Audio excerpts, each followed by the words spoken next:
age 11 to 19. The course is for age 11 to 19. And it's a community. So 50% we soon want to absorb over. If you have not registered from after 10th, you start paying 450k, £100, 100 USD, and 100 euro. Abi? Let me say the column. 100. 100. It's great. All right, now let's do a short break. When we come back, we take the newspaper reviews. Stay with us.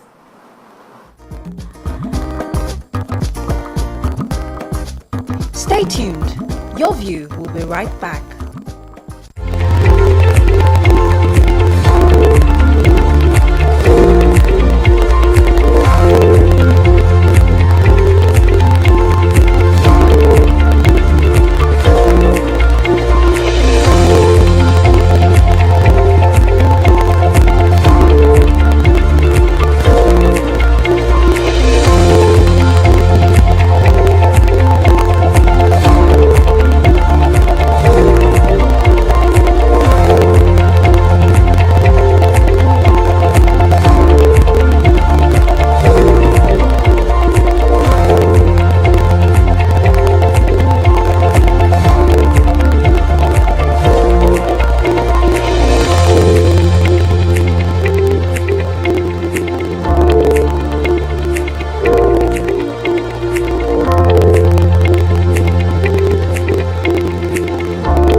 Welcome back. We'll be starting the newspaper reviews from The Nation.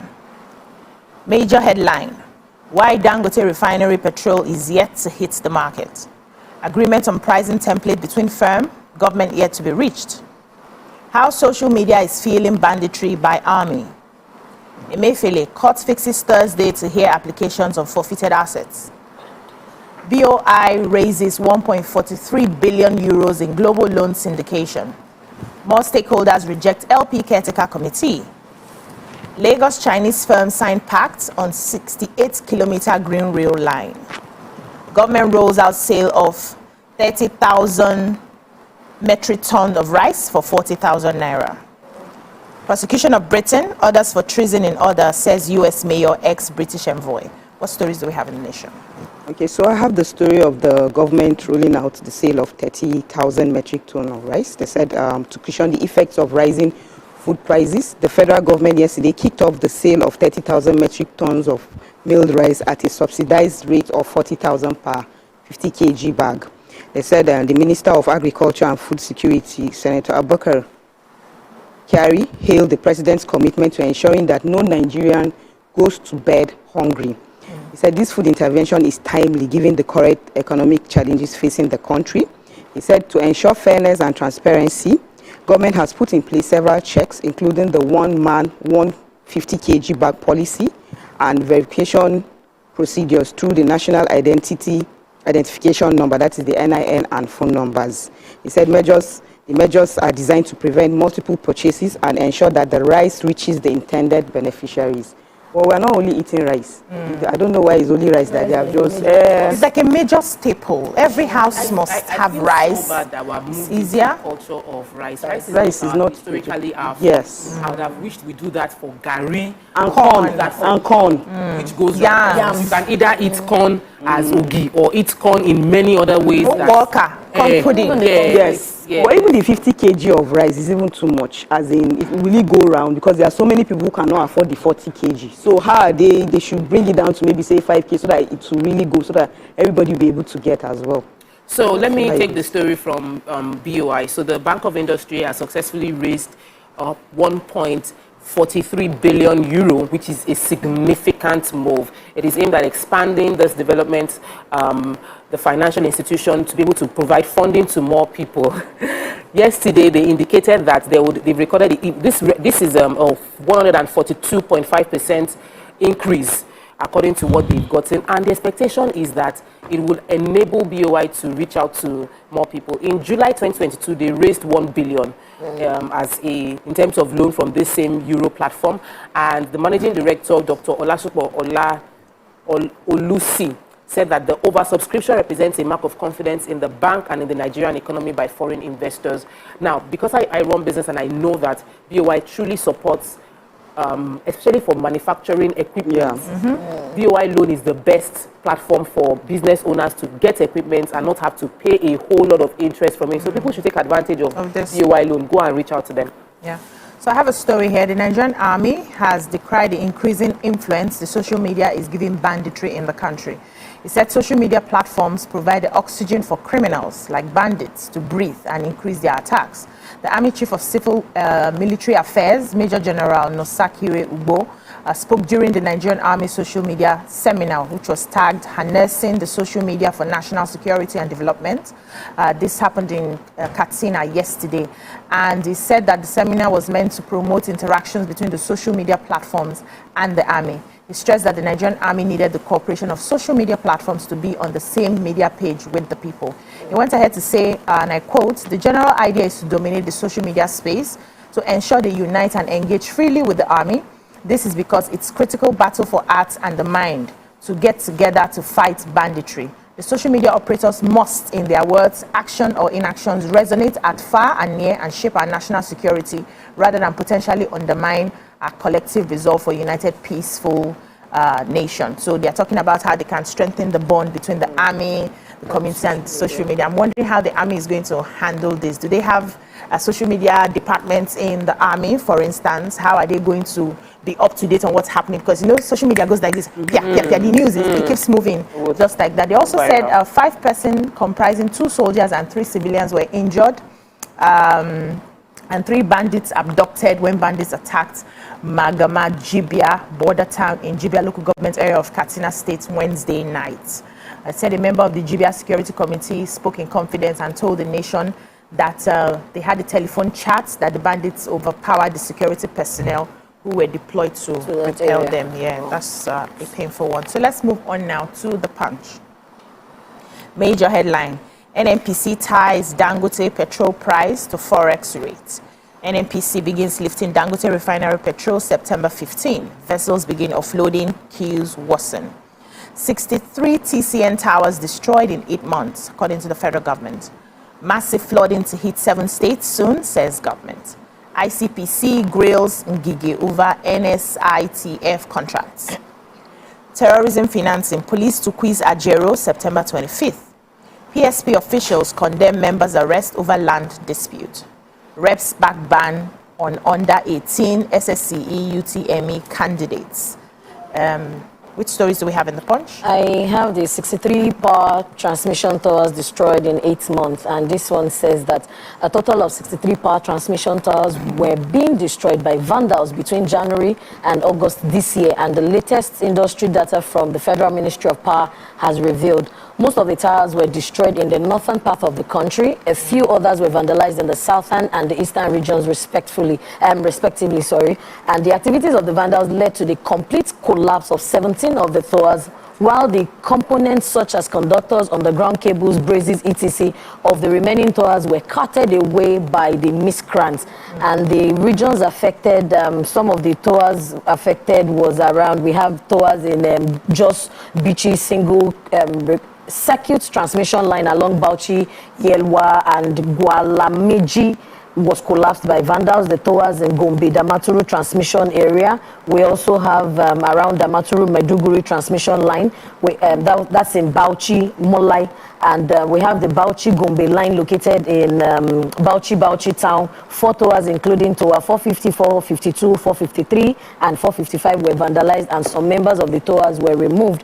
And this also is reporting that the government is reporting that tower 70 on 330 kV Gwagwalada Kantape transmission line in Abuja was also vandalized. And we have in Port Harcourt, we also have around Bauchi, Ogbogene, that's around Port Harcourt. These were the listed areas where the vandalism took place. And of course, like the minister was also saying, that this is part of the reasons we always have shortage of supply to some areas, because vandals keep pushing and vandalizing government properties. Yeah.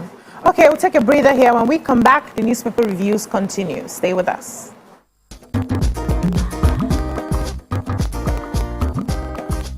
Stay tuned. Your View will be right back. I'm in love.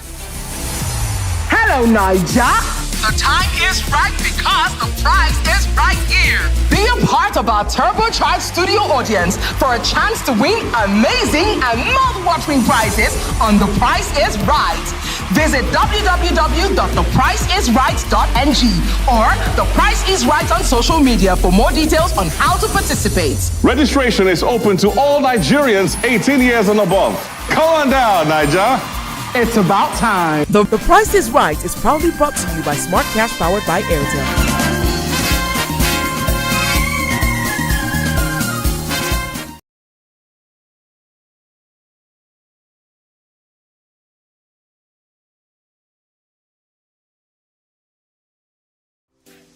Welcome to Pure Entertainment. What would you like to order from our menu today? We have the regulars. So let me go and look for my jam results. My 20 was 320. I suppose don't be one medical. At this point, I contest my jam results. I want to close the show. I can go. I can. That's I all we can can but take. I choose to stay. Close the show, you for that long. Ladies and gentlemen, #1 unavailable by Davido featuring Musa Keys. We also have today's chef special. Yo, shine, shiny, yeah. Say recap done, and it's time for #1 on the countdown. One of Nigeria's hottest artists right now, his name is Rema, and this one is called Charm. Kick it. Another.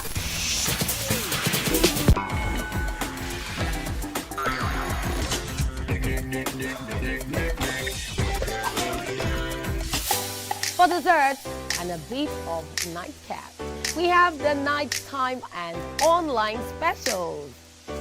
I want to start the gym, yeah? But do you know one thing that's actually keeping me back? You should start the gym, though. You're getting fat.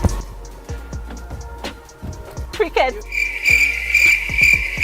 She says she does pole dancing to empower women. What's the difference? There's a difference. Yeah, pole dancer does not strip. You're already almost naked.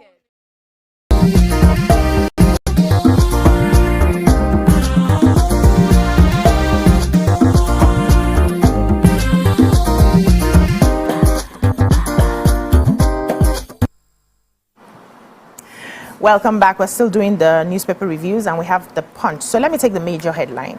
They said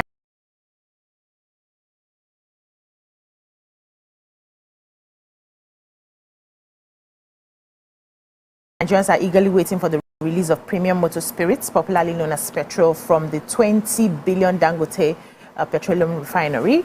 And the Nigerian National Petroleum Company Limited says it will lift the product from the plant September 15th. But they also went ahead to outline factors that will determine the price. They said the foreign exchange rates and market forces will influence the cost of petrol, stressing that the market has been deregulated. Oil marketers also declared on Thursday that about 2,000 tankers were still awaiting to load the product at various depots of the National Oil Company in Lagos, Warri, and Port Harcourt. Also, the federal government declared that there was going to be a massive supply of petrol at the weekend as vessels had started offloading, but they ruled out the PMS price fixing. So the operator stated that the government might have put an end to petrol subsidy, going by their latest position, which is very obvious. We know subsidy don't come out. NNPC said foreign exchange liquidity had been a significant factor influencing the fluctuation in prices of petrol, which are governed by unrestricted free market forces as provided for in the Petroleum Industry Act. So before I speak plenty English, the bottom line is the fact that the market has been deregulated. If you check out the different filling stations, they're all selling at different prices. Some 900, some 1,000 something, some, you know, and just different prices, which we are hoping that it will balance out later when there's now competition. So people will buy from petrol stations that sell cheaper, and then they're able to place their prices how they do their businesses without a form of regulation. That's what we've been praying for. But we're hoping September 15th that Dangote will start releasing fuel to our people so that we have abundance of it, and maybe the queues will likely reduce at the Nigeria is time. praying for Dangote, I'm right? telling What's you, a his fantastic business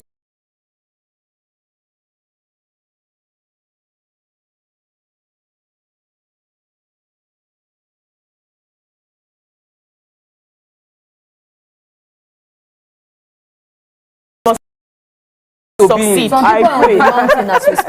His business was pray that he will bring a good price. Yeah. So okay, so I have the reps ban on under 18 SSE. candidates. As we earlier on know that they said the Minister of Education, Professor Tahir Mamman, in July stated that the effect on September 4th, that is the Minister of Education, and also the Minister of State for Education, Dr. Tanku Sununu, as well as heads of basic education examination bodies. And the minister explained that the policy that relates to the 18 years age requirement for entry into the university is a policy that was developed before the adoption of the 6334 system. He also explained that the policy also has a root in the Universal Basic Education Act. He said the policy is meant to ensure that children pursue their education alongside their cognitive, physical development and maturity. The Ministry of Education should develop a framework for proper transition into a full policy framework. He also said that the Ministry of Education must ensure that students who are already progressing in the senior classes in secondary schools are not left stranded after completion of their level of education, and mandated the minister and his team to work out ways of handling the policy based on data available to the ministry and ensure that the policy does not jeopardize public interest. I've been having this question at home. My daughter has been asking me that she's going to write SSC. How old is she? She's 16. Okay. So obviously, and she's going to SS3. Oh, wow. So she's not going to write until she's 18.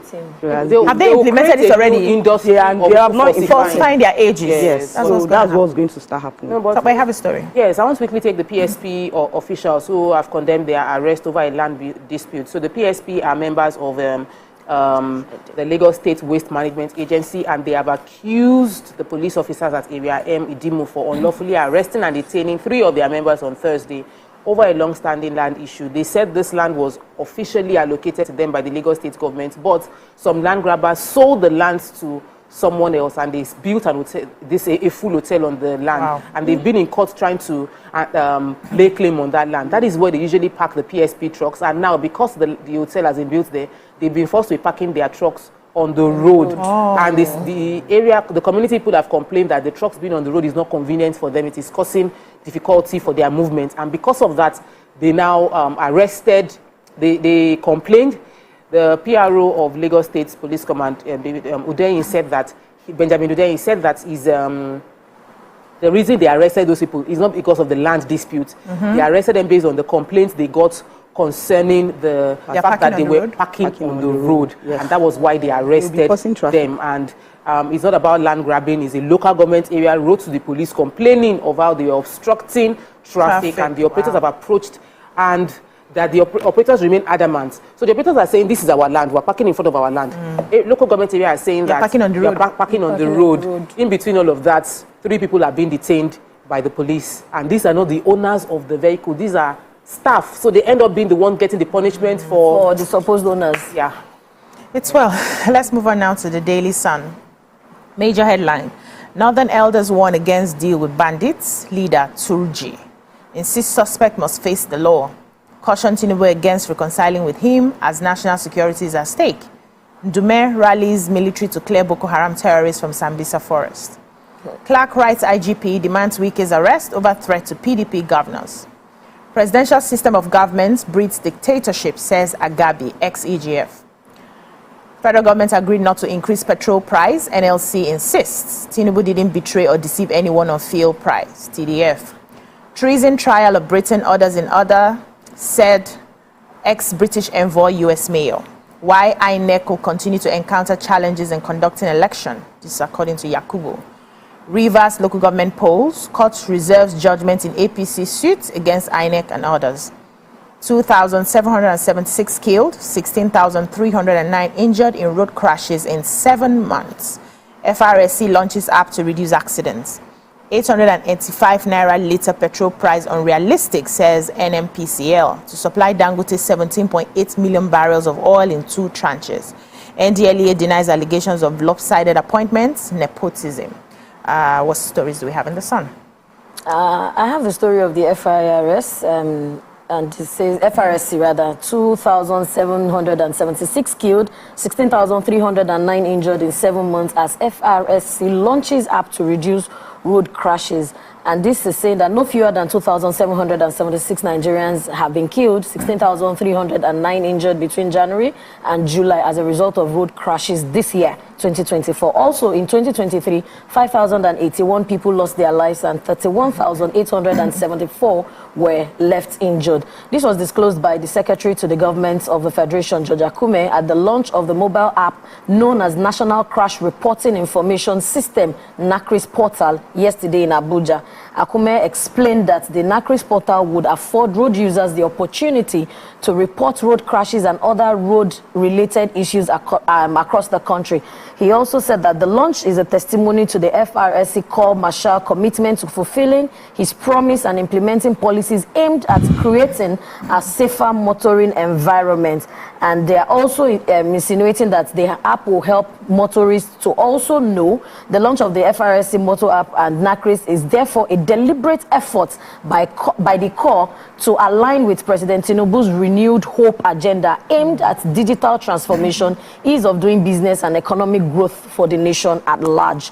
And this is a very laudable project, because most times I think that Nigeria should have advanced way beyond where we are trying to crawl or where we are staggering. We see other countries that we travel to, we like the way they structured their policies, but we can also effect it. But I also hope that this app will not be sabotaged somehow and it will work effectively when Nigerians really want to make complaints or suggestions. Let me quickly take the story from the NDLEA. This is a story I'm very interested in. On social media, people came out and it went viral about the fact that the new appointments of directors, commanders, and top officials within NDLEA was skewed to northern Muslims against southern Christians. Then, the director of media and advocacy, Femi Babafemi, did a breakdown of each portfolio.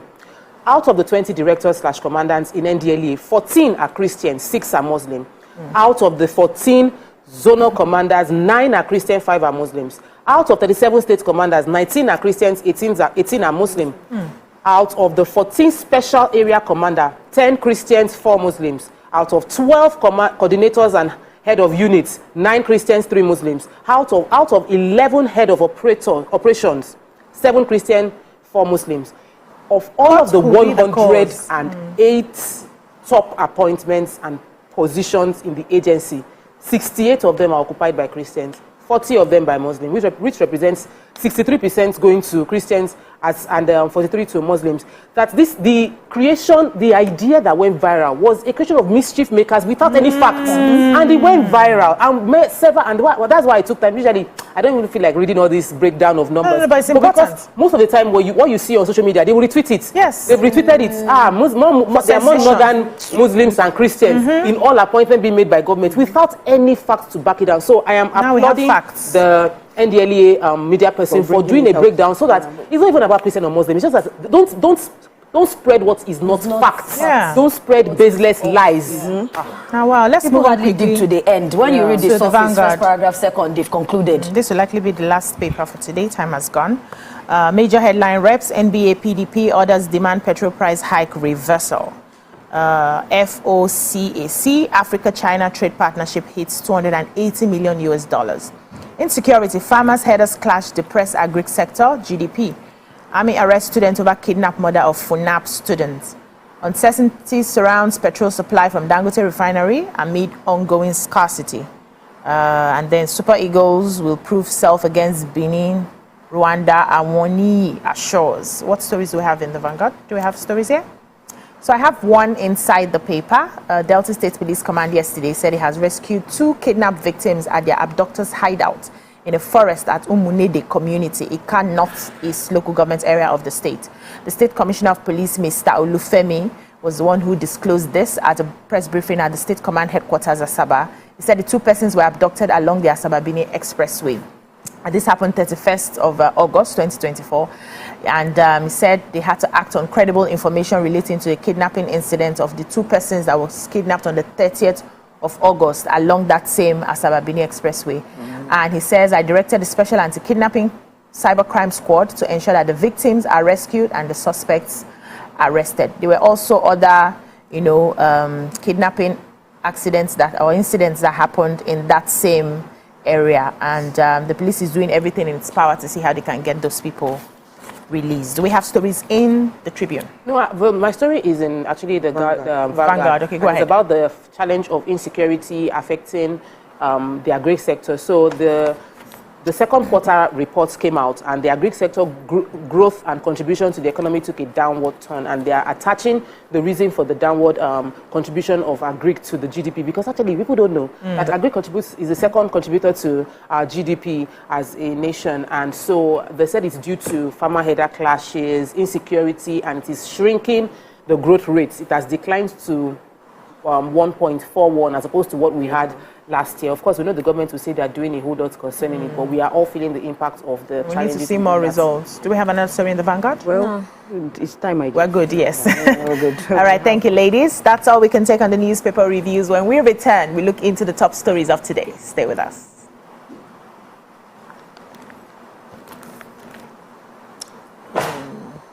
You will be right back.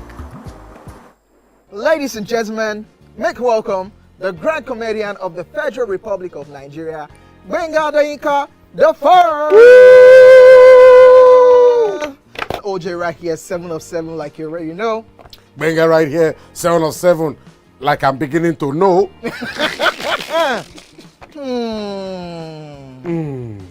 It's now time for the questions. You don't scare me one bit. Bata, I go drink. So. Okay. So now one chance for enter. My first question.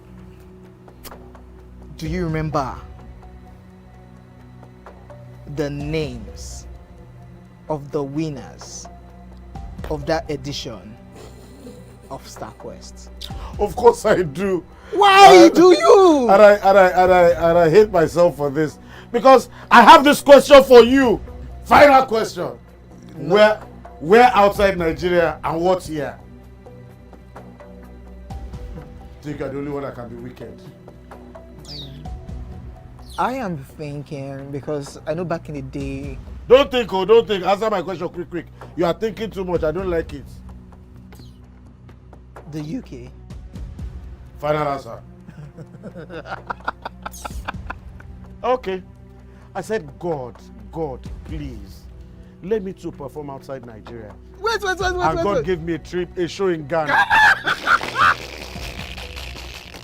Drink, my friend, drink. I don't overthink this thing. See where I can. Yes, you overthink them. I would say you should catwalk.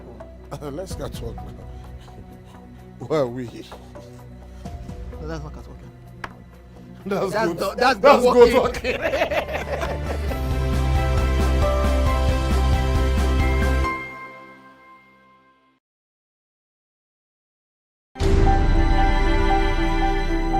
Entertainment for me, first of all, I say it's a vocation, it's work for me, it's a way of life that brings about merriment, relaxation, and it's happiness, it's everything good put together. Anything at all just to make you happy, give you joy, make you laugh, make you dance. Entertainment is a way of life for AY.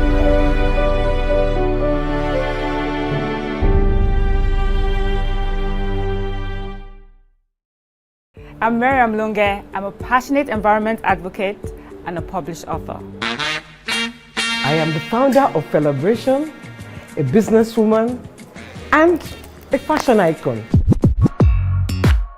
I am a wealth coach and a real estate developer. I am Amako Arakwe. I'm a corporate commercial lawyer and an entrepreneur. Barkamu da warhaka. I am Ramatu Shehu Oyibo, an entrepreneur and a business coach. I am the voice of an average Muslim woman, an hijabite, and a lawyer. I am a polymath and a serial entrepreneur. I am Murayo Afolabi Brown, Managing Director, TVC Entertainment. I'm a media consultant, producer, and broadcaster. The ladies of Your View are made of women from different professions, tribes, cultures, and religion. Join us every Monday to Friday as we share our views on topical and social issues.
As the morning light filters in, the Max Breakfast kickstarts your day from the bedside. We bring you the morning vibe and plenty of ginger to start your day right. Join us on the Max Breakfast as we help you seize your day one step at a time.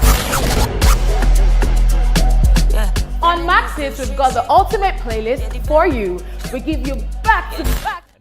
Thanks for staying with us. So joining us on the show is the Special Advisor on Sustainable Development Goals, that's the SDG, to the Governor of Lagos State, Dr. Oreoluwa Finniih.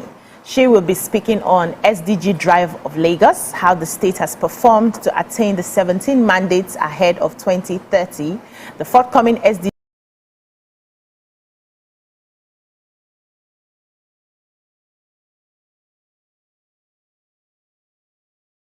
Summit in the state, amongst others. Welcome to the show, ma. Thank you. Thank you for having me. It's nice having you. Yes. Nice to be back. Yeah, welcome. Since COVID. Yes. Oh, wow. Since that time. Yes. That's a long time now. Very long time. So welcome back. Now, everybody talks about SDG. Anywhere you go to SDG. We're Sustainable Development Goals. Yes. And sometimes, they just highlight just a few of the 17 goals. And I'd like to know what you've done so far with the 17 goals, but give us specifically some of the goals that you are really actually working on and some of the impacts you've made already. So we could start with, let's say, what have you done in terms of transportation? Wow, okay.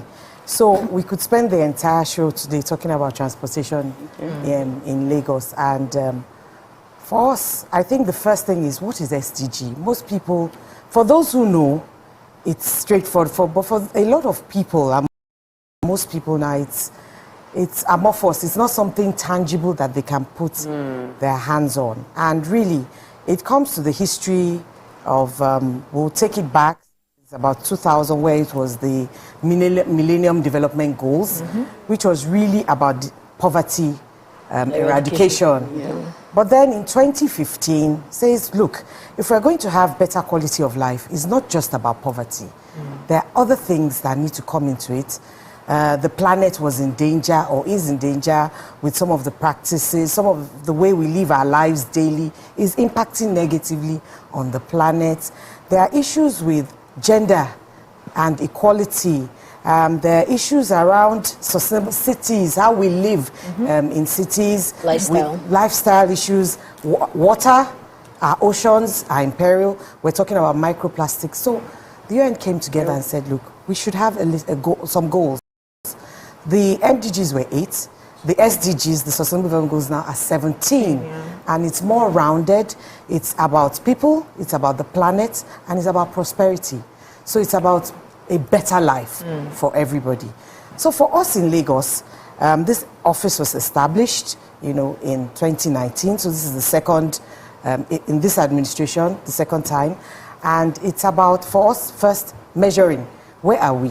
And now bringing it into transportation. And transportation is very interesting because it solves several SDGs at the same time. Okay. And the best example for us now is, I would use Omieko. And Omieko is a project where we have boats that were, number one, manufactured locally. Okay. So first, alleviating poverty. 2, people are learning how to also make those boats. It speaks to education. So it's not just going to university to learn something. Hands-on now, vocation. Youth of that community here in Lagos are being involved in the project of making boats. Now, when we move on water en masse, it takes people off the roads. So our carbon footprint drops. That takes care of another SDG. Another SDG. And then the communities so it's not just the boats, it's also, we're going to build jetties in the first phase, 15 different communities along the coastlines. So imagine what happens when you upgrade the jetty in a community. So that community is also empowered. So it takes care of poverty as well. So that's one of the things. Now we have our trains, our beautiful trains, our blue line up and running 1 year now, red line about to come online, and we had the good news yesterday, the great news about green line also being signed up for as well. Wow. So more cars off the road, less carbon, people are less stressed, travel time reduces, and all in all, sustainability, sustainable transport. You are moving from point A to point B without too much hassle. So for us, those are some of the examples that we have in transport that speak to the SDGs. Okay, a few more questions. Okay, so on the SDGs, so you only mentioned about the water side. Yes. What about the ones done on the roads and all? Okay, so I mentioned water and rail, but on the road as well, we have our BRT buses. Currently also, where we have 50 electric buses in Lagos being test run. So we're moving to clean energy. And of course, federally as well, they're talking about conversion to CNG. And that's testing as well. Once that happens, we're also keen to moving people with clean energy. And the more mass transit you have, the less individual cars and the less travel time, fewer vehicles on the road. Okay, I would like to speak on the health perspective, which is very pertinent to life and well-being of the people. And with this new syndrome of Japa and a lot of doctors leaving the country, is there anything that the government is doing, SDGs, to partner, to retain doctors? Is it the better quality of life that they clamor for that is going to go on? Or how are they going to mitigate, to meet up with the goals of SDG itself, looking at the health sector? Fantastic. So, thank you. The doctors leaving and Japa truly is a concern. However, the state also announced, and they have been doing so, that we're establishing a new university of medical sciences. And the point of this university is to increase the number of people who would be able to study medicine, nursing, and the entire chain of medical sciences now. Because to run a hospital is not just the doctors and nurses. Of course, we have primary health care, community health, pharmacies, and technicians, assistants, and all that. So the plan is to, within the next few years, get up to training up to 1,000 doctors per annum. Wow. And then increase numbers of other health professionals thereafter. We're going to use... Doctors that will not Japa. Well, if the some ones that will leave us and Japa, go. some will remain. Some will remain. What you need is more. We need more people. We need more hands on deck. And truth is that those that leave also come back. They come here, they do outreaches, they come to lend their expertise here from time to time. So it's good for people to sometimes go and then bring some of these lessons back to the community. But we're not going to leave a vacuum. We started planning for more and more doctors to come to train, and we train more doctors using existing structure. So it's not something far away. We're going to use our 27 general hospitals already as centers for learning. And then we have primary healthcare centers, over 300 in Lagos, to learn community care.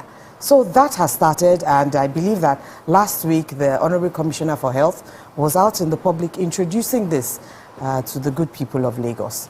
Okay, so let me take us to the education and the improvement that we saw heavily in the last term. That's the first term of the governor, and there seems to be it seems like it's more quiet in this tenure. So what I mean is, during the first term of the governor, Babajide Sanwo-Olu, there was a lot being said concerning the educational improvements. We had there was a theme. There were banners everywhere talking about the educational reforms. I'm trying to remember the word. They launched an initiative. Okay. And I haven't seen that continuity in that educational reform. So I know that the Lagos State is putting in a lot into the ideation, but continuation is very important.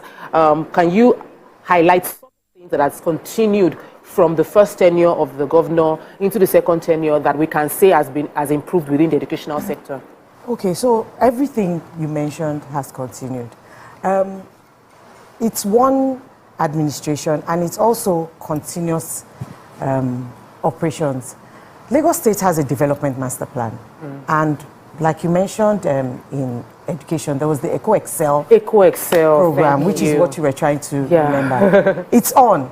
Now, let me also tell you that education is also divided into different sectors. The state is responsible for a certain area of education, primary and secondary. The local government really is responsible for primary education. And then we also have tertiary institutions that the state. I'll also tell you that our College of Education has been upgraded to University of Education. Oh. Same, College of Technology has been upgraded to University of Technology. We're talking about a new university. That's in education.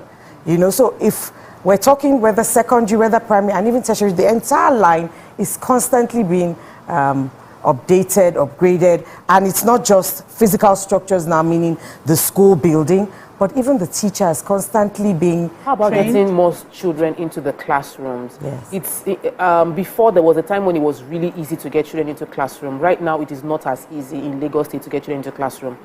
Case in point, you need to show your lasrera. You need to have somebody, like you must be registered, you must pay taxes within Lagos State. And we know that the majority of people on the streets who need the public education might not have access to or have parents or sponsors who will support them to achieve that goal. Okay, so let me say that public education in Lagos is so good that everybody accesses public education, not just those on the streets. But I understand you. However, data is important for quality. We need to know where the child's parents live. Okay. We need to know what they do. We need to know so many things that help the state to plan. If you don't plan, that is when you have too many children in a class, and then what happens to quality at that time?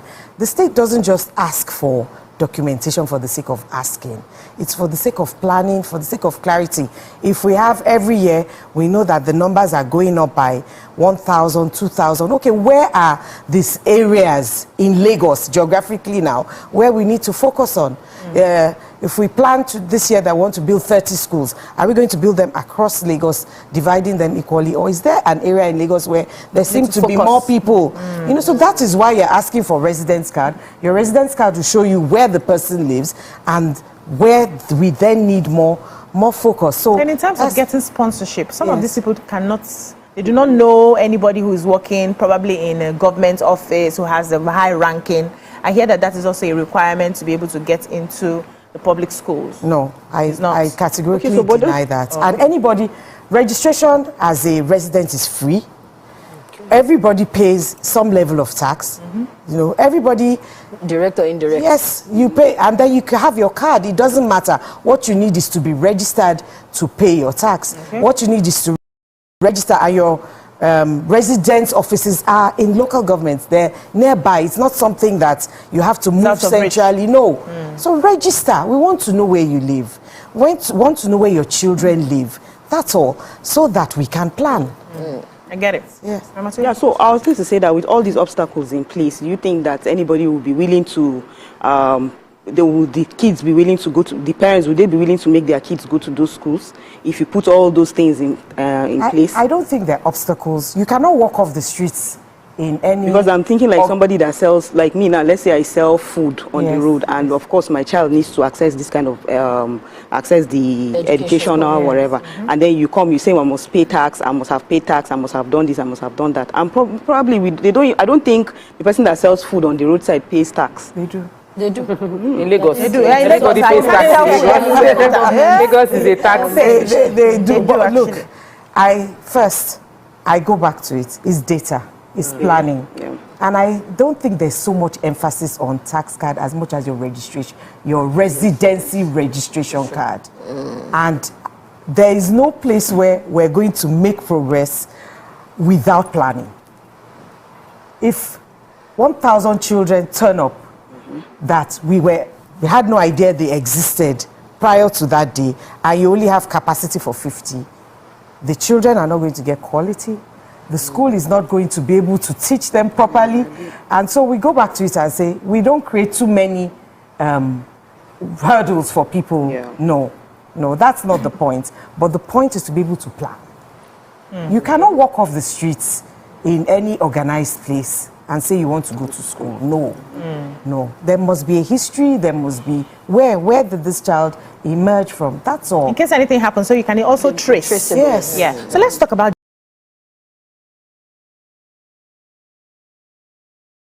gender for a bit. Yes. Gender equality. Yes. What is Lagos State doing to ensure adequate representation of women in terms of politics, in terms of education, in terms of the ministries, MDAs, and in terms of the workforce? What have you put in place so far in answering your SDG goal? Oh, okay. So this is a favorite topic as well. I can see. Because we're doing very well. Okay. I would say first, the civil service itself, it's almost not, there are a few more women than men within the service itself. And for people who then complain that, oh, you have women at the lower level, even at the topmost level within the civil service, who are the permanent secretaries, it's 50-50.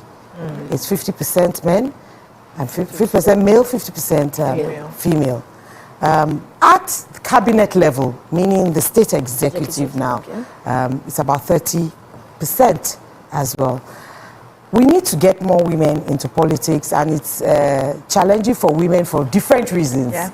For different reasons, but there's structures within to support women who show interest. The first thing is even showing interest. I think a lot of women they find it daunting, to say, okay, I'm going to put myself out there and run for political office, So there are also structures within the political party to support women who turn up and say, we would like to run for political office. So politically as well, I think that we're making better strides than we have always done. In terms of girl-child education? Oh, girl-child education is up there in Lagos as well. We're encouraging girls to come to school. We make sure that we go into community, engage, and not just girls, even women. Women in terms of financial education now, trying to improve financial inclusivity for women. We're working with OPE, we're working with one or two other financial institutions to improve women's financial literacy. Amazing. Yes. All right, to take a breather here. When we come back, the conversation continues. Stay with us.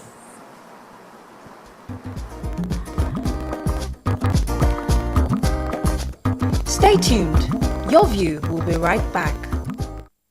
The new Milo 3-in-1 Milky and Creamy is truly milky and contains calcium.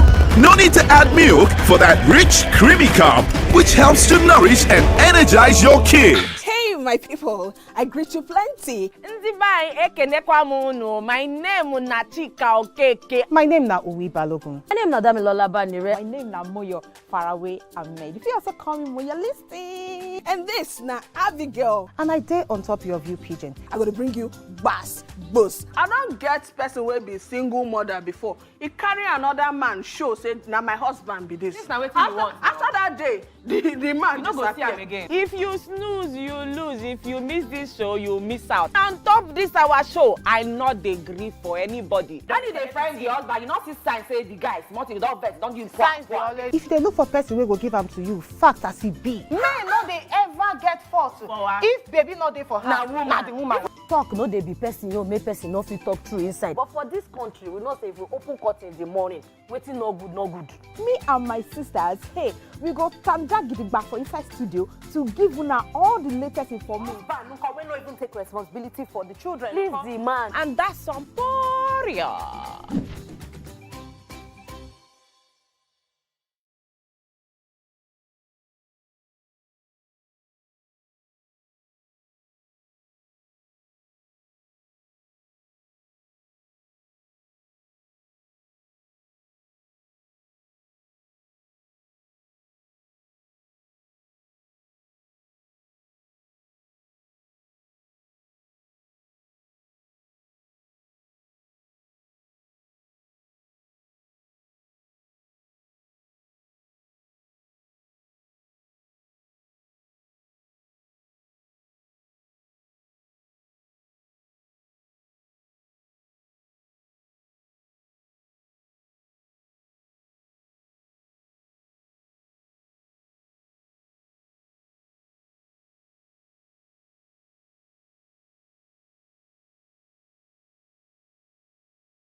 that they're coming to do here. It poses, there's no sustainable city that will be overwhelmed by informal housing, as it is called. You know, we move away from calling them slums to informal housing. Okay. Yes. Better understood. You speak now. So informal housing. So what they have done, because of some of the issues, even the quality of life of those who live in those places is not the best, is to continue to clear them and to encourage only people who have truly something to do here to be in Lagos. Water. Now, rightly, Lagos pipe-borne water has been a challenge for Lagos for the simple reason that production of water is very expensive. It's an expensive project. I believe that Lagos requires 400 million cubic meters of water per day, the city of Lagos requirements. But right now, we're only generating 125. Wow. Way less. Yes. So comes to SDG 17, Partnership for the Goals. So what we would like is to see more people come to play within that space and say, okay, we're interested in whether it's the water treatment or it's the metering or it's some aspect of that providing of clean water. We've had a few people coming, but you see, it's such a big thing that not many people are able to handle. But there already more and more mini water treatment plants are coming up. Yes, are coming up. More and more. We have about 4 coming up this year. Some on the island, some on nearer to Iju as well. And that will improve production. But we still need more people to come in from the private sector. Lagos has a history of good public and private partnership relationship. Yes, so we call on them, SDG 17, to partner with us to provide clean water for Lagosians as a business. So that's it. And then the third question, related to the water, you know, and then drilling of boreholes. So the more people have pipe-borne water, the less we'll drill the boreholes. And then, of course, our sea level then stabilizes. Okay, I want to talk about the decent work and economic growth. Yes. Looking at Nigeria as a whole, I'm not limiting to Lagos State, and seeing how a lot of women come out to complain that they do not have enough decent work environment. I mean, something happened yesterday. I went to one of our my business partner's office, and a friend of mine was actually talking about how our innerwear was getting uncomfortable. And I remember that I was just cautioning her to think about the man who was at the reception desk, like you were just saying it. And abruptly, the man just said, "But do you think I'm not enjoying the conversation?" In quotes, he sends me a signal like, "Esther, you are not even supposed to be here," because you're already transmitting what she has said in another light. So looking at women who complain about sexual harassment, especially from their superiors, and I think very recently in Nigeria, in the federal corridor, we had somebody call out their ogas, and we've not really heard anything about what happened next. Afterwards. So how are these work environments safe against sexual harassment for both even women and men? Because I know men are also sexually harassed. Thank you. One of the topics in the summit we're having on Thursday next week is the workplace. Okay. What we've realized is that in concerning ESG, that is the practices within the private sector, people have all their various focus areas. We need to align them to what you've just spoken about. It's not just to say that this organization or this office does certain things. We're not saying that it's not good to plant trees. We're also not saying that it's not good to give out things to the less needy. We're saying we should, as a state now, align our vision for sustainable and a good workplace, a decent workplace. For everybody concerned, whether it's the wages, whether it's the terms of employment, whether there are gender issues, that we address. And of course, I'm sure you know that Lagos State has a very vibrant domestic and sexual violence agency that deals with a lot of these matters, and that agency continues to be empowered to deliver. They just last year they got 10 convictions, you know, and more and more and more. When people are arrested, they let us know any issues that are brought. You know, this is moving beyond just workplace and having, and it's not just women who face challenges in the workplace. Even men. You know, there are issues. So our second panel at the summit will be addressing workplace, economically, and all the other issues that people face there to try and find a solution and let both public and private sector know that these are the policies that we would align on. Okay. So talking about so we're saying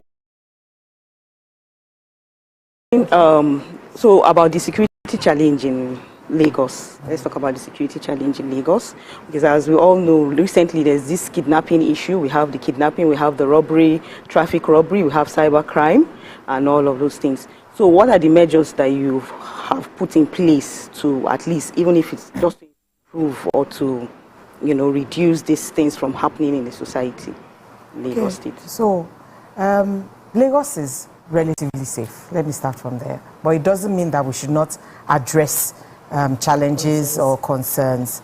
The first thing is Lagos State has a security trust fund where, like SDG 17 partnership, you can't do it alone. The state is not in charge of the police. However, the state is in charge of security. You know, it's like a dichotomy. But because Lagos recognizes that we must work together with the police and other law enforcement agencies to provide security, we have a trust fund that equips and makes sure that the police have the right things that they need to use to secure. However, let me say, there is really you cannot secure any place without community involvement. Absolutely. Community must be involved. So we have our Lagos State neighborhood watch. They are in the community. They are providing information. They are securing where they are at grassroots level. And they're working hand in hand with the police. And also, Lagos also has a good information network. Wherever there are black spots, hot spots, we zoom light into those places and make sure that, okay, more security is provided. Then let's move to jobs, because sometimes people give the excuse that because they're unemployed, that is why they've turned to crime and all those things. We have our employment trust fund as well. We have our agency dedicated completely to making sure that people are trained and ready for workforce. We have all sorts of things going on with our ministries, whether women affairs and poverty alleviation, where women now are trained different skills. Skills acquisition centers in Lagos as well are there. So it's not just to prevent, to go into the streets and with weapons or force, but it's to even prevent crime from happening in the first place by making sure that people are skilled enough to have alternatives. Yes, they don't have to turn to crime. You know, so. So I know you have a question about the summit, but we'll take it last. Yes. Let me talk about tourism for a minute. We like to travel, we go to places, and we see nothing really different from what we have in our country most of the time. And I'm wondering, what have you done so far in terms of attracting people to come here? And also in terms of positioning the facilities for tourism that we have here so that more people can come. And, you know, just there's a way you brand it and make it exciting and do videos and post it and attract people to Lagos, Nigeria. What are you doing in that regard? Okay, so we're doing a lot of that. And tourism is so massive that it requires back to SDG 17 partnership. That anchors everything. For Lagos, we'll start with, and linked to youth, linked to a lot of things, some of the training. Youth are being trained in all the creative arts. You know, we have 2-3 different organizations who train youth in partnership with Lagos State in some of these things. We're going to very shortly launch an events calendar. So that way, you know, if you open, let's take the UK for example. Today, you know next year all the tourism, all the carnivals that would happen. Everything. So you can plan a year ahead. And you know, when you plan, it's cheaper.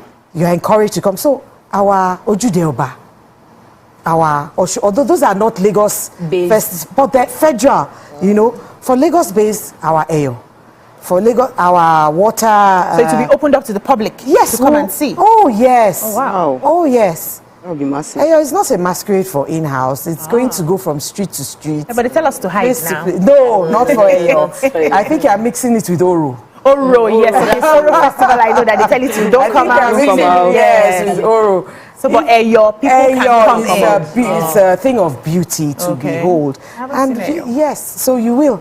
You will, and hopefully before the end of the year as well. Okay. So we're coming up with a calendar as well in Lagos for all the various festivals. And I think when the calendar then comes out, you then know some new things will then, come up. Yeah. Things that you don't know, because a lot of some of our festivals as well occur locally within their own vicinity, meaning Ikorodu has its own festivals, Badagry has its own festivals. There is really no festival that cuts across the whole of Lagos.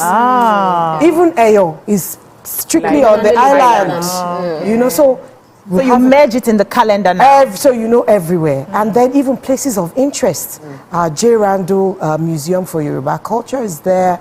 We have our point of no return in Badagry with the Slavery Museum. We have the first buildings, first story building in Badagry as well, and various places of monuments. Of the shrine. They also have a museum there. Yes. What's the name of that? Is it Kalakuta Museum? Yes, that's there. And then look at what has happened with the National Theatre. Isn't that beautiful? So that's one extra thing for us to see and to do in Lagos. So tourism is massive, and we're also looking for investments in the tourism sector as well. For people to come in and invest. There's a lot. Lagos. We have our celebration. December. Yes, that's what I mentioned. Yes, we have our celebration. It will be in the calendar as well. Yes, it will be there. It will be there.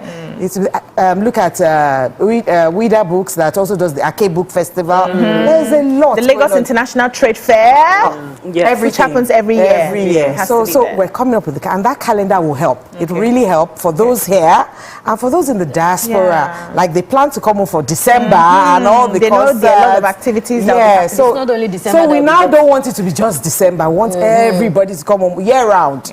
Let people be boosted year round.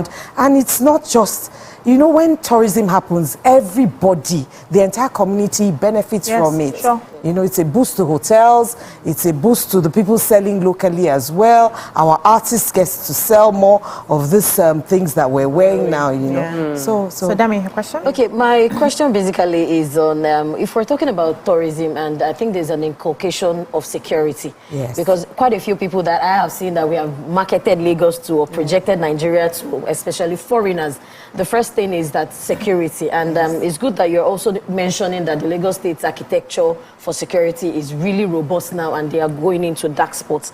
But adequately, what measures of security would be available to people who had never even been to Lagos ever in their lifetime? I've heard somebody say, the moment you're hiring a private bouncer, is like you're putting eyes on you, and people begin to notice that probably you're a person of notable figure, you have money, to also dissuade kidnappers from putting their eyes on you. So is there any plan to mitigate and let foreigners actually be invested in coming to Nigeria or Lagos State particularly?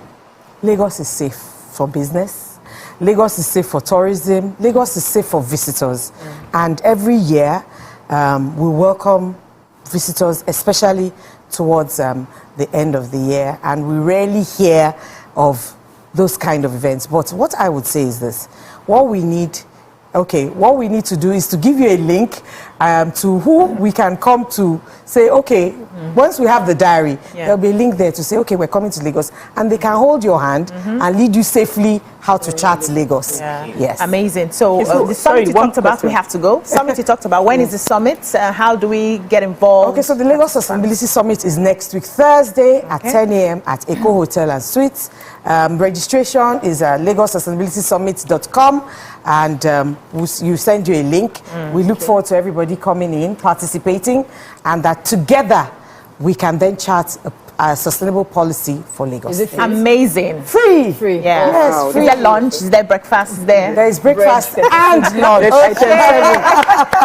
Thank you so much. much. Thank you so much. Thank you for having speaking me. with Dr. Oreoluwa Finniih, who is the special advisor to the governor of Lagos State on the sustainable development goals. Thank you so much for being with us, ma. Thanks for having me. Yeah, you have enlightened us about what Lagos is doing and all. You. That's all we can take on this segment. When we come back, we'll move on to yet another segment. Stay with us.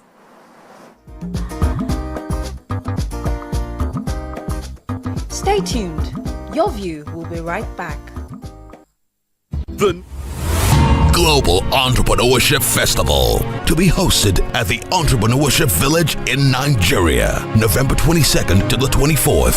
Join world leaders, heads of state, diplomats, ministers, governors, investors, policymakers, tech leaders, organizations, startups, and entrepreneurs from all over the world. To attend, visit www.globalentrepreneurshipfestival.com.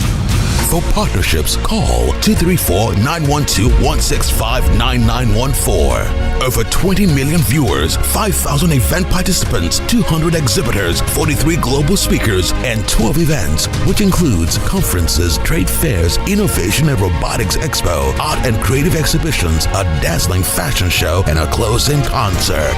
All in one global festival. Don't miss it.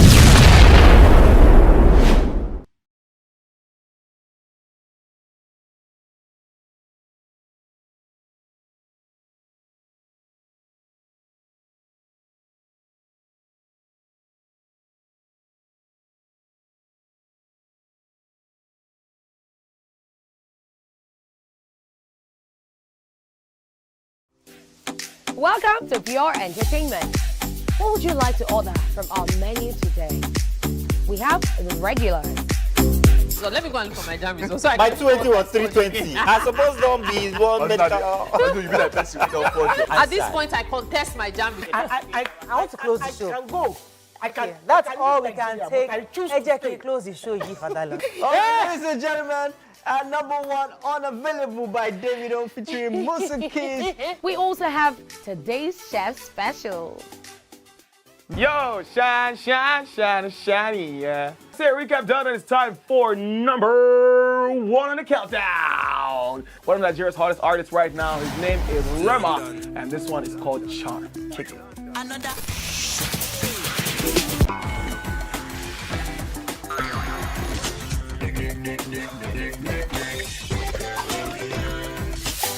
For dessert and a bit of nightcap, we have the nighttime and online specials. I want to start the gym, yeah? But do you know one thing that's actually keeping me back? You should start the gym though, you're getting fat. Cricket. She says she does pole dancing to empower women. What's the difference? There's a difference. That's what I'm saying. So pole dancer, you're already almost naked. You're already almost naked. No, it's the empowerment for me. Sex can make your relationship better. No. Sex can never be overrated. It is needed. Especially when it's good sex too. Almost every guy has been with somebody's girlfriend. But they are for all of us now. That's why you're still single. I would not agree or disagree with that because I don't want to get into trouble. I have a home to go to. Your next question. Oh, you ready to fail? Who is the better? You scissors. What is his name? That woman. Bam! Bam! Today we'll go here. Hey! Let's catch up. I'm sure we've been able to satisfy your cravings, yeah? Stay good. Listen to Entertainment for Pure Entertainment.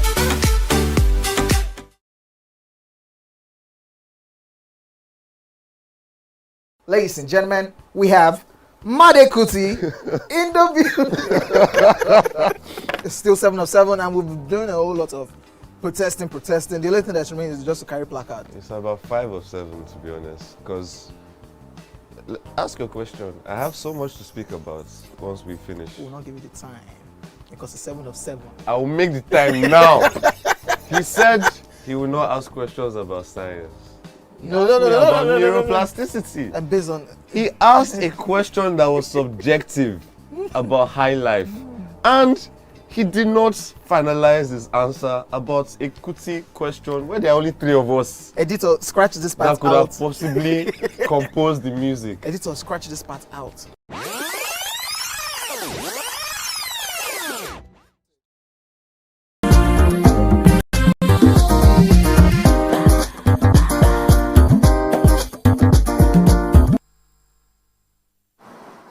Thanks for staying with us. So a suspect, Ayomide Adeleye, a 200-level philosophy student of the Olabisi Onabanjo University, OOU, Ogun State, has confessed to killing Christianah Idowu, a 300-level student of the Federal University of Agriculture, Abeokuta, that's FUNAB.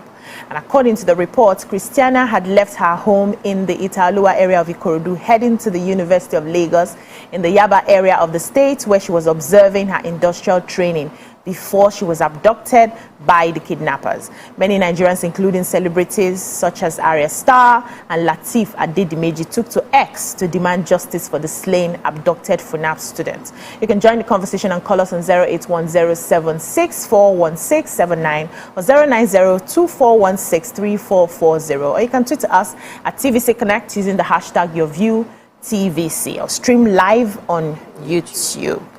Yes, so this story broke,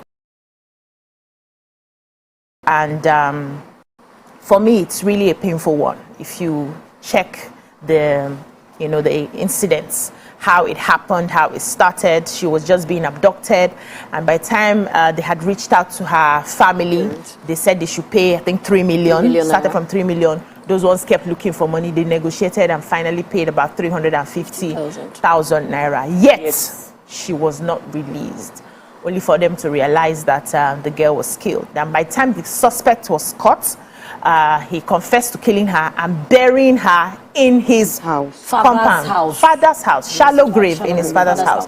Then they also traced his story to the fact that he had already killed somebody else, I think an ex-girlfriend at some time, and then his sister also miraculously died or was killed by him. This is a young man, 23 years old. 23-year-old. So my question is, how, first of all, when you heard the story, what came to your mind, and how did we get to this point where very young people who should not have anything in their head more than the ability to finish school and do some work will involve themselves in killing another human being for whatever reason, whether it's money, whether it's clout, I don't know, ritual, I don't care. But what came to you when you heard the story? So for me, I just feel that there's a lot of social media has helped us to see more of the level of decadence in our society. Yes, there's a lot of decadence in our society. There's a lot of desperation in our society, and it's important that as we publicize the crime being committed, we also publicize the punishment being meted out to them. True. Because it seems like people have felt they can get away with doing these things, or they've seen some people that sort of got away with it. So we're now seeing more copycats, people trying their luck, people kidnapping their younger ones, kidnapping their parents, kidnapping family, like just any way to make this quick buck. So I'm of the opinion that we cannot solve the problem by just demonizing or complaining about it. We will solve the problem by creating a stiffer penalty for it. I remember when I was much younger, really, really young, and Babbage was synonymous with public gunshots, hanging, killing of criminals. It was a way to put it out there that this is not who we are. If we catch you, we will kill you, and we're going to kill you publicly. You will be put to shame, and your entire family will know, because they call out their name before killing them. So they know these people are being publicly, justice is being meted out on a public level, and it will send a message.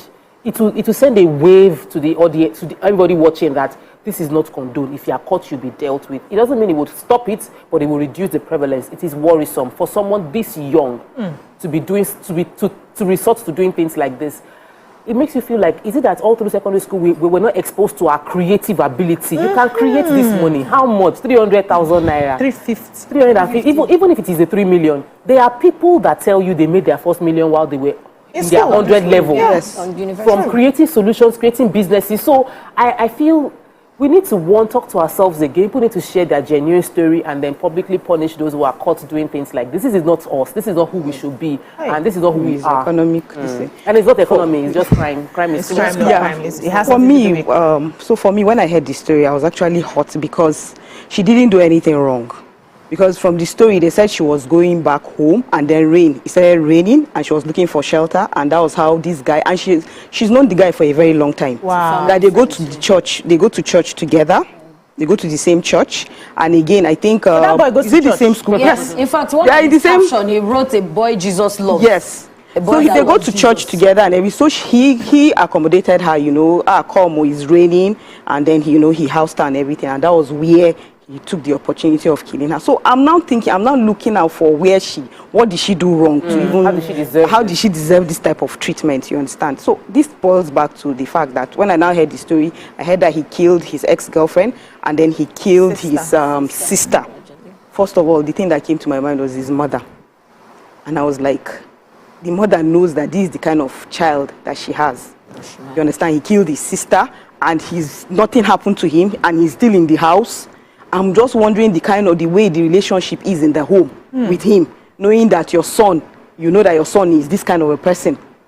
You understand? And he was not brought to book. Nothing happened to him until he committed another. So he has killed the third one. This one now. And now he's now that they said the father was even with the police. The father is even able to even bring his face up, and these things that kids do.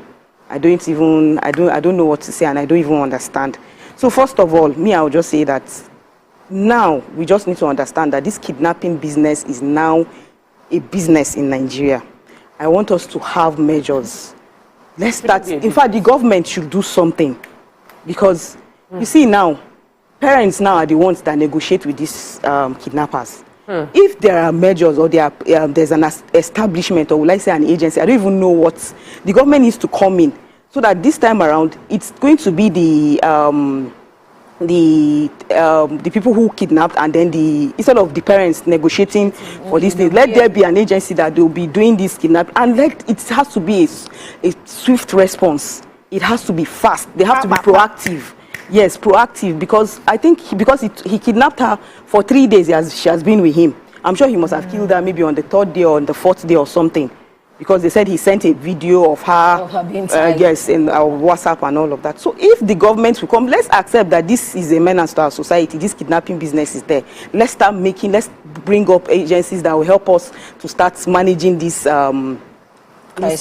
crisis in this country, so that this thing will be minimized drastically. Proactive measures, and then work with all these the BVN or NIN to track all these people immediately and fast before they kill their victims. And I'm sure he killed her because, of course, if they find out, because she knows him now, she's going to disclose it and say he's the one that killed her, and and it's going to be so that's why I'm sure that's why he killed her. But if we're able to quickly attend to this thing, I don't think victims will be killed at some point. So let's see how. What came to you when you saw the story? It was a whole lot for me, trying to wrap my head around how this femicide started growing. The need to kill young girls, the need to just end their lives abruptly.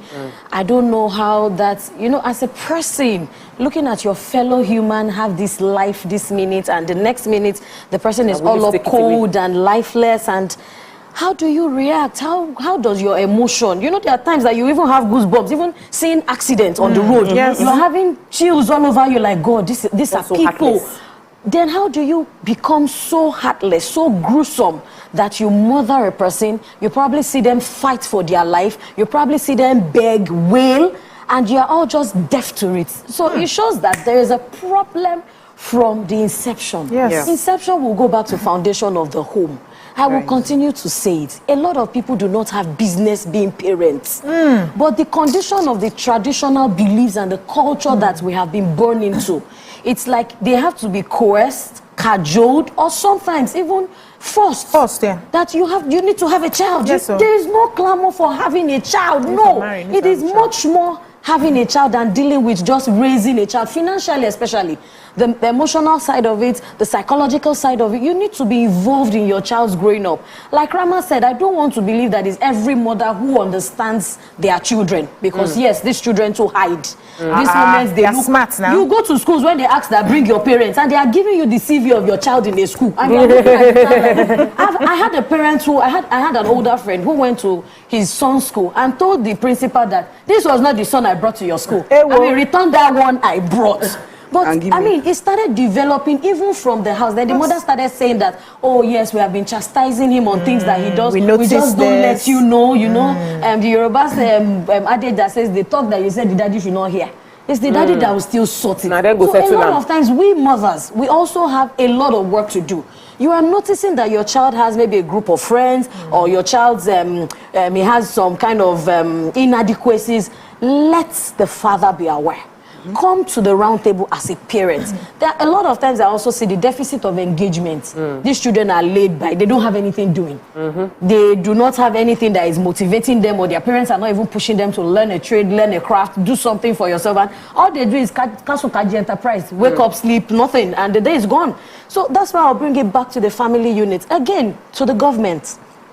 If children like this have seen Boko Harams in our faces, yes, and they have not been brought to book, yes, it gives them an in-linking that, oh, I can also try it and get away with it. Yes. It's in this country we saw that they apprehended one of these northern leaders, and they actually sent him to an early grave.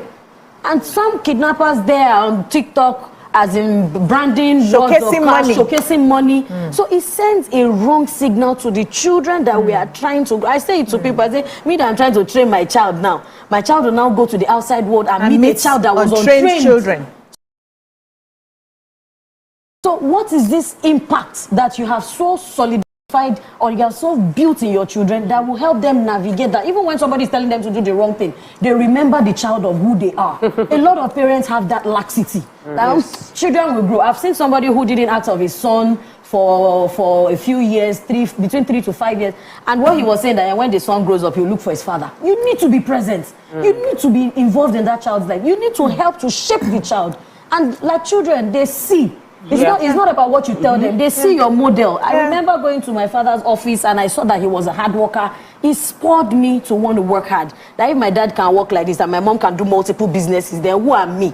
Where did I come from? Exactly. Do you understand? So these things go deep down the root of parenting. Even spurred you at the level of your unconscious before you now became an adult. I started working at the age of 17, not because my parents couldn't afford it, but because I found the reason early enough to get engaged. Like they say, your parents will not deceive you. And that's the inculcation that I got from home. And so many of us that have turned out very good, even if we had some downtime. And people can also say, you were trained by good parents. This is what you emulate. This is what we see. Thank you so much, Dami. I like how you took us to parenting. Because at the end of the day, everybody must take responsibility for how they have raised their children, the souls that God had given them to cater for. And that's why we must be very careful. I always said it, I used to say that sometimes we always assume that our own generation parents, did a better job in raising us. And I always beg to differ. Because I feel that they got away with a lot of things because we chose to do better. If we had gone by the way some of us were raised, we will not be where we are today. We just decided, or maybe by one infinite hand, or circumstance, or the grace, you just, no, this life is not for me. I have to position myself. And then they will sit back and take pride. You did not raise me. I raised me. Myself. Right? Now, it's unfortunate that many parents right now are not going to get away with lazy parenting. They're not going to get away with not paying attention to the emotional needs of their children. And this is not about anything they want to give them. We can't have gari and sugar and drink it comfortably in the house, knowing that the work will pay off later and we eat rice and chicken. What we see is because everybody just wants to shine. Whatever you bring home, nobody's asking you, where did you get this money from? Where did you bring this from? You hear things like, is it not your mates that is buying car for their mother? Is it not your mates that is buying this? Is it not your mate that is taking this person abroad? Is it not your mate? And then we lead them into things that they are not supposed to be processing at that age. Because we don't have that emotional connection, most times when they're already exhibiting some of these things, we don't know. Right under our nose, things are happening and we don't know. And because when I saw the story, I was like, he's 23 in 200 level. And I was trying to remember, what did I think of at that age? I was once 23. I was once in 200 level. You were once 13. Yes. Progression of where was my mind at that age? And also, it's not so much about blaming social media. I know that one has its advantages and disadvantages. But I always say that if you do not work on yourself, or if your parents do not help you at an early age to build yourself, you go on social media and you are upset that somebody is showing off something. It shouldn't be your business. You shouldn't be feeling a certain type of way. You shouldn't be triggered. So the question is, what is triggering me? That Tokpe is flashing off her new car. Why should I be triggered? That's her car.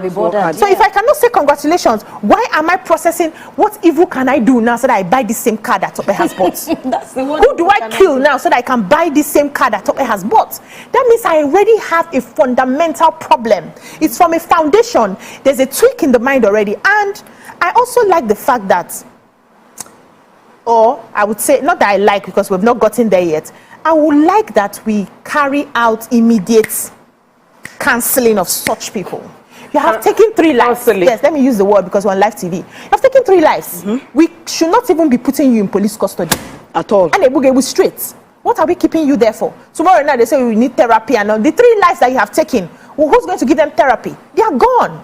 So the fact that our people, young people, like Dami rightly said, are watching to see how we have handled issues like this so far, how the government has stepped in so far, and that is informing whether they should, you know, when you're processing, I want to do this and I can get away with it, is because you have not seen any painful repercussion of that thing. So the government needs to sit up.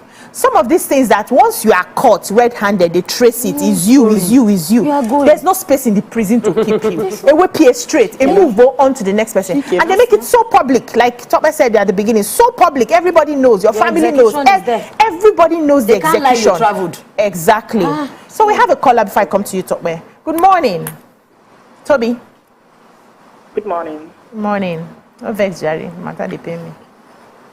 I'm Toby calling from Brigade. Welcome, Toby. Well, I would like to say something. I think the parents should be blamed, at least to some extent. The guy's parents are very irresponsible. But according to the story, the guy has killed his ex-girlfriend and has killed his sister also. Yeah. So definitely, someone killed your own sibling, his own sibling, and he still stays with them together in the house. And how was he able to bury someone in their own compound and they were not aware? So definitely, they contributed or encouraged him to do so. Or maybe they hid everything he did. So he was able to, definitely be able to do more of that. Thank you, so Toby. I think those parents should be apprehended. They are very irresponsible. I think so. Yeah, thank you, Toby, for your thoughts. To just chip in into what Toby said, there's this street around inside Obawole where my friend lives, and that particular day I was going to visit her, and I just saw that there was heavy presence of security, different cars. It looked like what's happening here. I just left here yesterday and coming back today, and we actually discovered that the man who is the landlord, who is the husband, had killed his wife, had killed 2 children and buried them on the same spot. Apparently, the one that gave him away was the last child that he killed, one of his children. And because the guy is an electrician who was known around the street, you know, we have these people around our streets that they are the ones, artisans that fix, that you're comfortable with them coming around. So people started to look for him. And that was it. So my friend was saying that she saw him the day before yesterday sitting on the fence, and she was asking him that you don't look good, and he said he was sick. Have you gone to the hospital? He said yes, he's gone to the pharmacies and he's gotten malaria drugs and all of that. And that was just like on a Tuesday, and this incident took place on a Thursday. So the presence of security around there was when they apprehended the man, and the news filtered that he had actually buried 3 persons in the same spot in his living room. I don't know what happened to that case, but because there was army, there was LNNC, there was police. What was he killing them for? That's what we didn't understand, and I'm trying to unravel that. Did this man have mental issues? Maybe it's a psychological you killed the wife, you killed the daughter, and now the son. So there are a lot of times, like we are talking about this.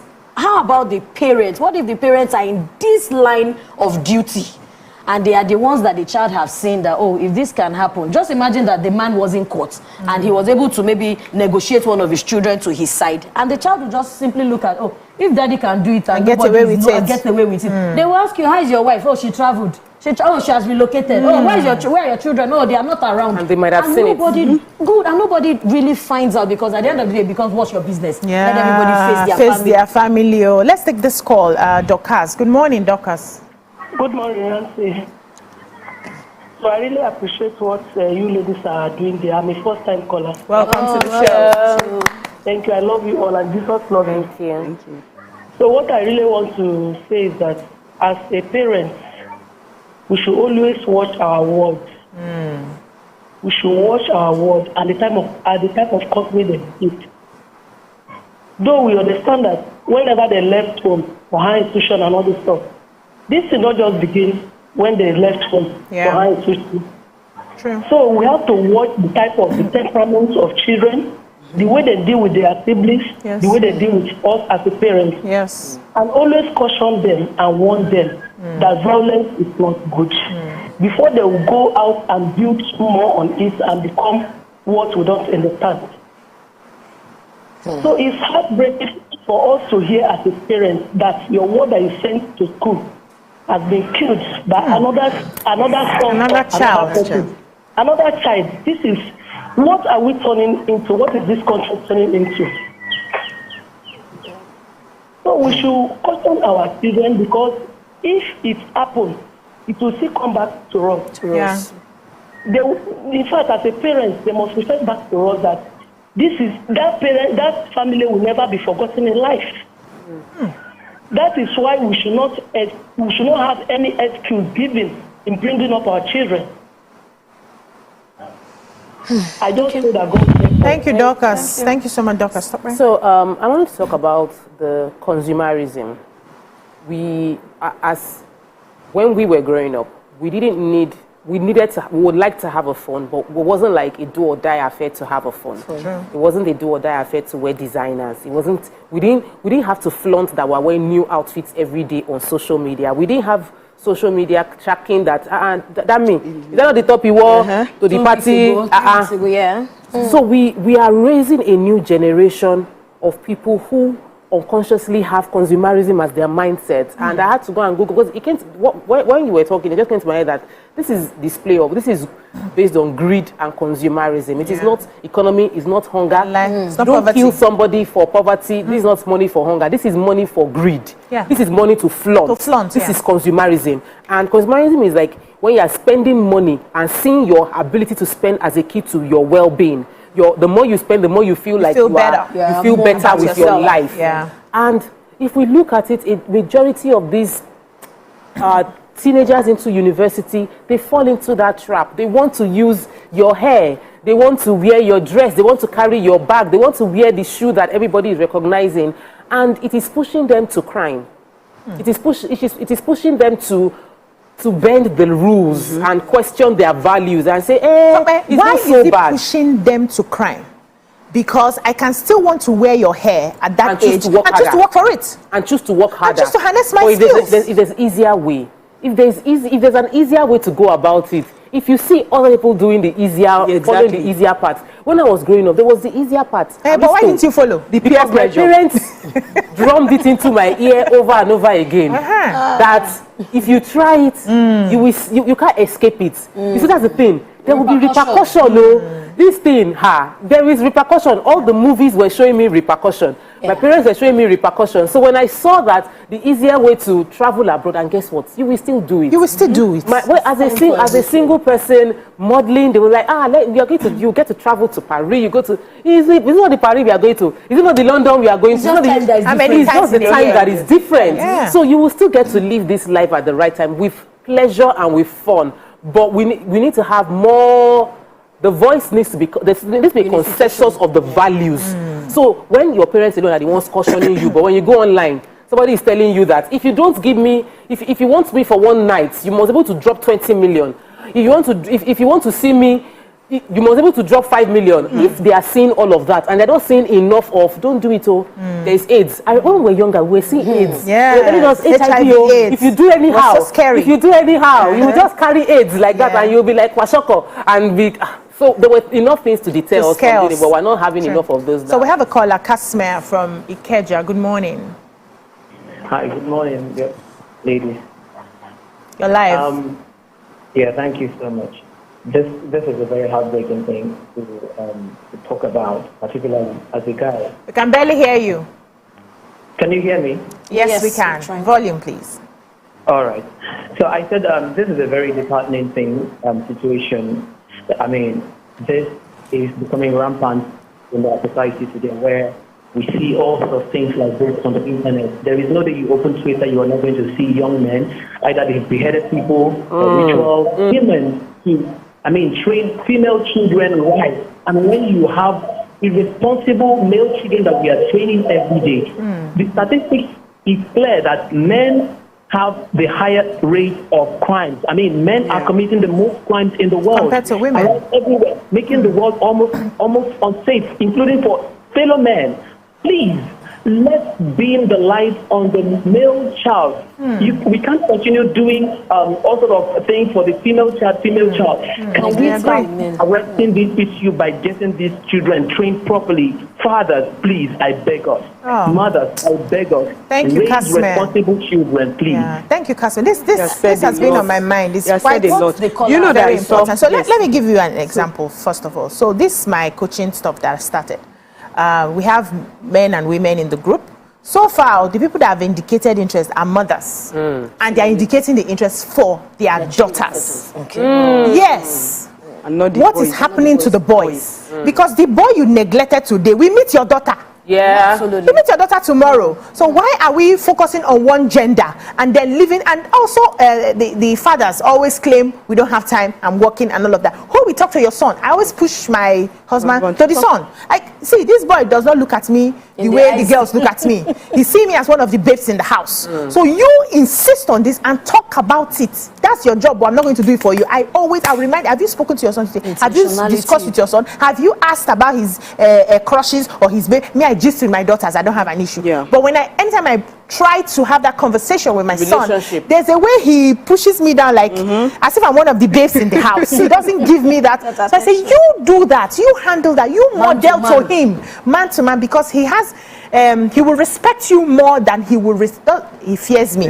Not that he will not respect me, but the way he will take the conversation when it's coming from his mouth is different. So men should sit up and do their bits. You know, when I saw that post on X, that's the one that this caller mentioned. Immediately I got home, I just called my son. My son is 11 years old, and I sat him down because that's one conversation I've not had with him. Rape. Because I'm like, he's still a child and he's still at home, he just goes to school and comes back and everything. I just told myself, don't underestimate that age. I think we need to start early now. Very early. I now sat him down. I started talking to him about rape. I was not telling him this is this, this is that. I know you have crushes in school because he talks about some of his crushes in school and all. And that is so I started talking to him about it, and I was like, don't force any girl. This is what happened to this guy. Look at him, 15 years. Look at him, no beards, nothing on his face. And so innocent. He was so young, and nothing, and he was just looking, and you can see the way they're just carrying him there, put him in the Black Maria, and they were taking him at that age. And we have a caller before I come to Dami. Alozie from Surulere. Good morning, Alozie. Oh, sorry, we lost the call. Dami, you were about to I was going to make a reference to intentional parenting and, of course, the things that we show. There are some times that we speak it, we do it behind closed doors, but now it is necessary to show. I was going on the streets of Instagram yesterday, and particularly I will mention Benro Ajibade, the Osas, and they have a daughter. And each time Benro is posting about how he is intentional about their daughter. In fact, I had to put a comment yesterday that Nigerian men should come and collect your manual because it shows when he's working and it shows when he also has time to groom and raise his daughter. They were in the bath, she was brushing, he was helping her file her nails, making her, preparing her. And I can only imagine that, yes, there was a music overlay, but there will be certain conversations that will be going on during that. Nigerian men cannot bonding time. Nigerian men cannot say they are too busy to be intentional or to be available. If you are busy to be available now, you will be available in prison. Because if we get to the point when we have to apprehend children with their parents, maybe some parents will also sit up and do better and cover that loophole of negligence. And it's not a woman alone. It's not a woman alone. The woman's job is one of the easiest, because the most difficult job is to push the baby, carry the pregnancy and push the baby. Parenting becomes a two-way thing. There are two people, I used to say jokingly, I say two people that they are doing pana akira. Are they expecting blender? Are you expecting plasma TV? Of course, you know that it's a child that will come. So I'm already tired of you. We have Damilola, your namesake from Ijebu. Good morning, Damilola.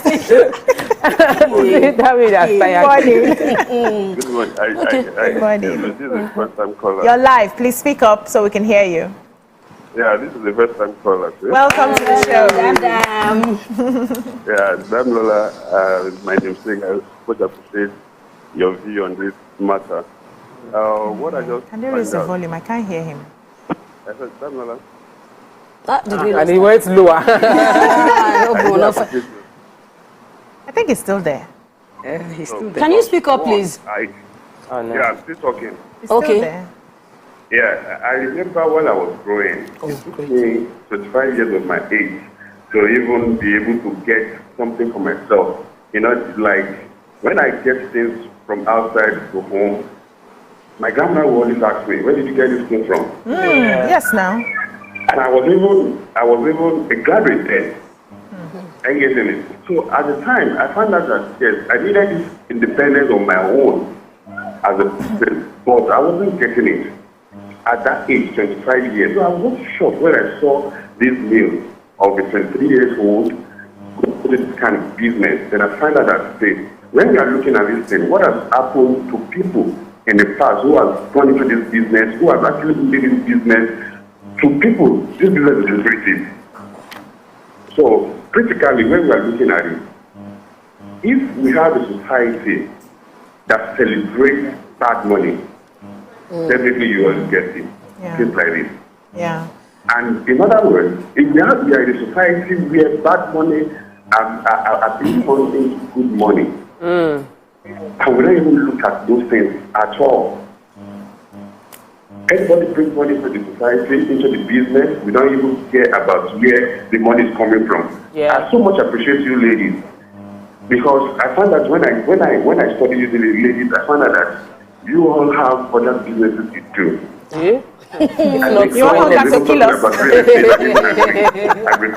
Are you getting it? Hey, you also have other things. Yes, going. of course. Are you getting We're it? adding more self, sir. If you say work for me, I define work. And it's something Thank you so much, Dami. To appreciate. Yeah, thank you, Dami. Yeah, thank you, Dami. So there's also something, we're wrapping up now, our time is gone. Something I want to always say, and I know that children have the ability to pretend at home, but they can effectively pretend when you have lost your skill of observation as a parent. You're not connected. That's why they can pretend. Because if you're connected, you can tell when your child is lying. You can tell when your child is sneaky. You can tell when certain things change about your child. You must be able to tell. That's why you're a parent. But unfortunately, we raise children without that emotional connection. It's not about popping children. I'm happy. As it's entering, you are popping. I have 6 children. I'm a proud mother of 7 children. And you're not connected to any one of them.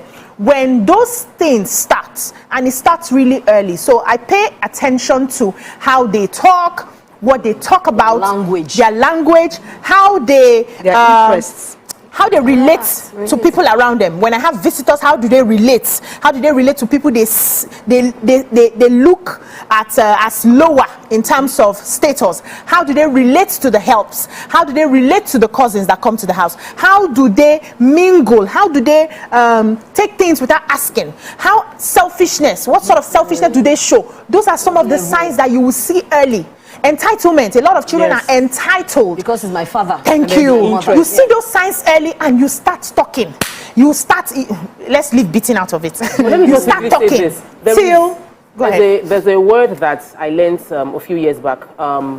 Presence. There's proximity without presence. You can be close to someone, but you're not present in their life. Yeah. As parents, you need to be, there must be proximity and there must be presence. Together. Which means that you are there. Not lost in your phone as well. When you are there, you are there. You are there and you are observant. That is when you can see things that they are trying to hide from you. Yeah. At the end of the day, there's a place of prayer. That all the lessons we have put, all the values we have put in our children, we see the results for it. They don't hear from us and choose to do the opposite of what we have taught them. Yeah, so there's Let this me add, thing I let want me to add add. this. Let me add this. So mothers, we shouldn't be ashamed when our kids bring up some kind of behaviors. Yeah. We should be able to reach out to another mother and say, okay, this is what my child, I've noticed this and this from my child, and please, can you please, give me ideas or give me suggestions on solutions on what I should do and how I should handle such situations and all. Because this guy that killed, should not stigmatize. Yes, exactly. That's the thing. Why Mommy Tope came to tell me that. No. Even if they stigmatize, now you cause them. If you did not go and steal, nobody will call me a mother of a thief. You caused it. So yes, we should also use our chest. And I want to finally add that as an adult, you will bear the consequences of your actions. Yes. Even if they did not train you at home, you could train yourself. Even if your parents have failed you, this advice now we're giving to parents is for probably new parents still raising children. If you already have a 30-year-old son in the house, he's not a child anymore, which training do you want to? You have lost out on that. So this is more for early parenting. But you as an adult, you have gotten to a certain age, you look at your life and you ask yourself questions. What do I want out of my life? Because every action that you take, you alone will bear the consequences, you alone will bear the responsibilities. Thank you, ladies, darling. To our religious institution, because the boy actually posted a picture and said the boy that loves Jesus. And his Twitter name in Japanese, his Twitter name in Japanese means serial killer. Education. Yes, can you imagine? That's Skibi, the name he gave on Twitter. When they went to dig it out in Japanese language. It has eaten deep in there was a hint, but education did not let us. But you see where the mother, this is where you're talking about the president. The mother will have called him out, just like the way you remember the guy that tried to bomb that Delta airline. It was the father that called him because he noticed that the way the guy was moving and the way he was behaving, he called him out. So the mother will have called him out a long time ago, especially when he killed his sister. That's all we can take on the show today. Ladies, thank you so much for your contributions. We'll see you again tomorrow, Saturday. Stay tuned. Bye-bye now.